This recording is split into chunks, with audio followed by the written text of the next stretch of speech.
L'associazione Agrigento Punto e a Capo lancia l'allarme rischio cedimenti in via Porta di Mare, sopralluogo insieme al videogiornale Davide Saglia.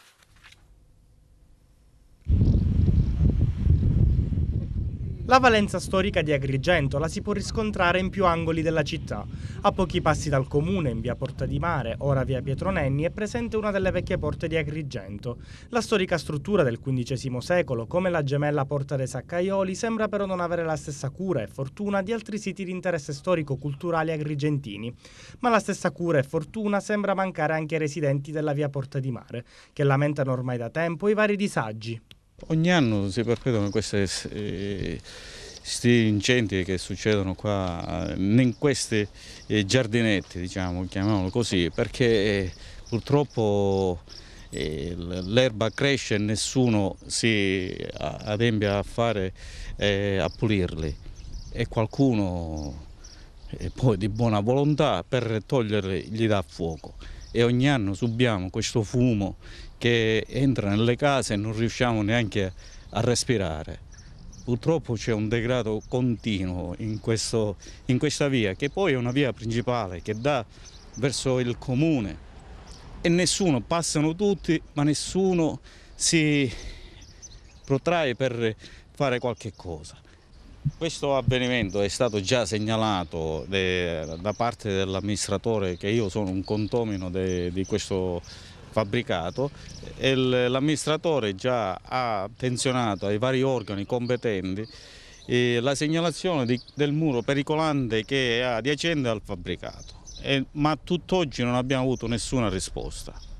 Anche Agrigento Punto e a Capo, attraverso Maria Versa, lamenta quella che è la condizione della zona. Il muro, a rischio crollo, oltre a compromettere l'incolumità dei residenti, potrebbe danneggiare una traccia storica agrigentina.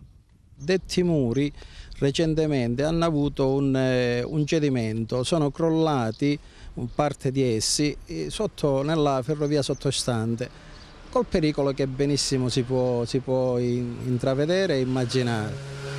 Qui ogni anno intervengono vigili del fuoco, vengono distratti dai compiti istituzionalmente previsti, cioè il soccorso tecnico urgente, per sopperire a queste calamità annunciate. Questi lavori che potrebbero benissimo essere evitati allorquando un'amministrazione decente provvedesse in tempo a decespugliare, a ripulire tutto quanto porta a disagio alla gente.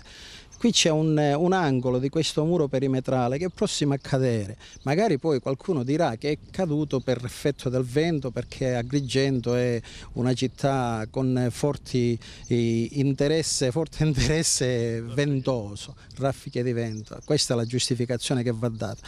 Noi continueremo a segnalare le situazioni di disagio e di degrado, non ci arrenderemo. Le priorità sono tante e soggettive. La via Porta di Mare, come le strade, come l'inquinamento, come le tante discariche urbane e come i tanti disagi segnalati e mai risolti sono i colori che compongono l'attuale affresco di Agrigento. E Giuseppe Falzone, membro di APC, interviene con una personale riflessione. Visto che ormai a Villa Bonviglio tutto è stato fatto bene, un plauso a chi ha organizzato, un plauso ai cittadini che si sono attivati, un plauso a chi ha collaborato, e va bene. Adesso Villa Bonviglio è pulita. Bene, io invito il sindaco Marco Zambuto a venire a piedi insieme con me, se vuole mi chiama. Facciamo una passeggiatina lungo questo bellissimo belvedere che io ricordo di bambino quando ci correvo con la bicicletta, così che guardando a destra e a sinistra nota perfettamente lo stato di degrado in cui versa la città.